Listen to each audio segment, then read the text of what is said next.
విహారయాత్రలో విషాదం చోటు చేసుకుంది.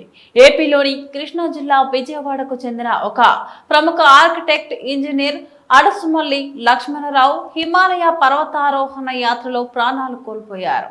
ఈ దురదృష్టకర సంఘటన ఆయన కుటుంబ సభ్యులలో తీవ్ర విషాదాన్ని నింపింది. ప్రపంచంలోని అత్యంత ప్రమాదకరమైన పర్వత శ్రేణులలో ఒకటైన హిమాలయాల్లో ఈయన సాహసయాత్ర చేస్తూ ప్రాణాలు కోల్పోయారు. సాహస యాత్రల పట్ల అమితమైన ఆసక్తి కలిగిన ఈయన అనుభవజ్ఞులైన పర్వత ఆరోహకుల బృందంతో కలిసి ఈ యాత్రకు వెళ్లినట్లు సమాచారం.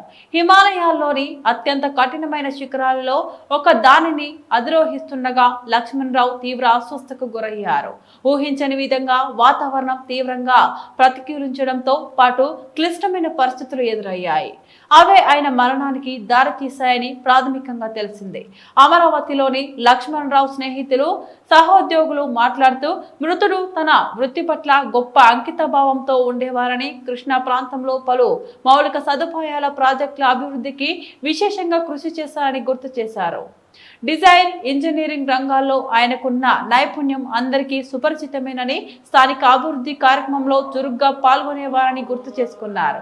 ఆయన మరణ వార్త తెలియగానే ఆర్కిటెక్చర్ రంగ ప్రముఖులు, స్థానికులు తీవ్ర దిగ్భ్రాంతి చెంది సంతాపం తెలుపుతున్నారు.